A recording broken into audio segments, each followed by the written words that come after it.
It's not since Johnny Sins that a man has had so many professions, but Jason Statham is back with another action film. He's been a mechanic, and he was a transporter, and now he's just a working man.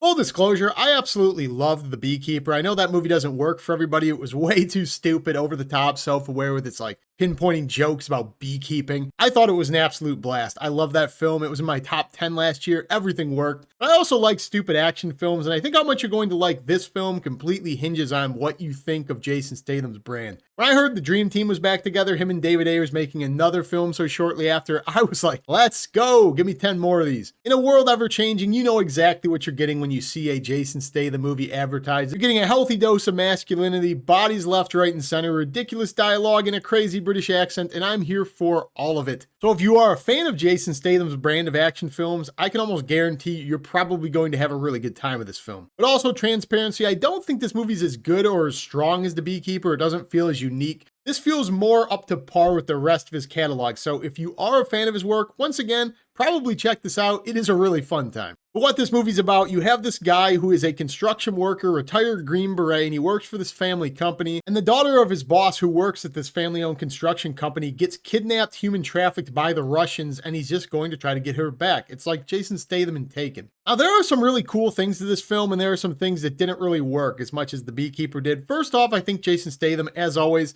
the guy is just a presence on screen. This guy was born to do action. I love this guy's filmography. I know it doesn't work for everybody. I just like that in a time where everybody takes everything way too seriously, it feels like this guy has hit the pause button and said, we need some old school stupid fun. I know exactly what the audience wants. This movie's more of the same in that regard, where you're going to have this guy who kind of has a past and he's kind of gotten over it and he doesn't want to be that guy anymore. But because of dire situations, he's going to go into his bag, his Green Beret tricks, and he's going to get this girl back any means necessary. It's been done 10,000 times. I just love that setup for an action film if it's self-aware enough. And like all of his films, I feel like this movie is. You know that this guy's going to win. You know this guy's going to kill everybody. And we're just here to watch how ridiculous it is and how good the action is done because we know the end result. So like almost all of his movies that I enjoy, that part of the film is a strength. Watching him just walk around and leave bodies left, right, and center. Where I think this movie falters a little bit compared to The Beekeepers, I think that movie had a lot stronger of like a plot, the jokes around being a beekeeper, the spy agency. This feels a little bit more generic, like some of his older films where you just have this guy who's a construction worker with a set of skills and then he eventually has to use them. And it's a lot more serious in tone. It's not as joking and self-aware as the other movies, so it feels a little bit more generic in general than the others. There's also this side plot that's going on with him and his daughter that I thought was a little bit forced for like emotional value into this film. Once again, The Beekeeper was a little bit more squared off. Beekeeper had a little bit more of a tighter script where it was just him being the spy. You didn't even really know anything about the guy. And I think that really helps sometimes when you have a movie like this with an action star like Jason Statham who's just that good, to not be bogged down by side stories and characters that we don't get to see too much and flesh out. It does give a little bit more depth to this film, but I don't think it's done to its fullest potential because it's kind of trying to balance two stories, the retrieval of this girl and then his relationship with his daughter. And while there is some payoff to that later on, it just feels like it's kind of bouncing back and forth between the two a little bit more than I would have liked it to. But the reason you come to these movies, the reasons I go to these movies is to watch big, stupid fun, watch this guy kill everybody he encounters in ridiculous ways. And on that front as well, I think this movie's kind of a step down from The Beekeeper and more comparable to some of his more forgettable titles. It's not awful, but it's not as ridiculous as I was hoping it was going to be coming from that previous one with the same director. As usual, every time you see this guy in a movie, you know the type of fun you're going to have. It's just not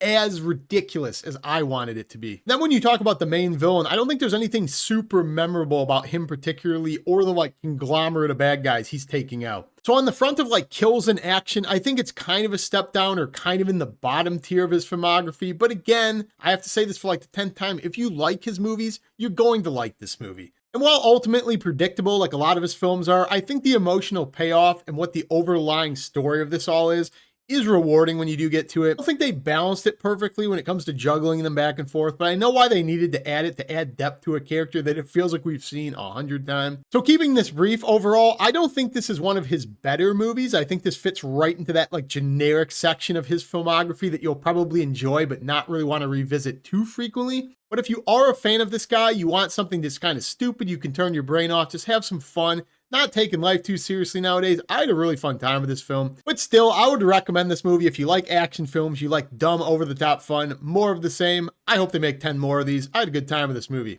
So if you guys did get around to checking out A Working Man, comment down below, let me know what you think, and let me know what your favorite Jason Statham movie is. Unironically, mine might be The Beekeeper or Crank. As always, if you haven't subscribed, join me down below. Love talking movies with you. I will see you in the next review.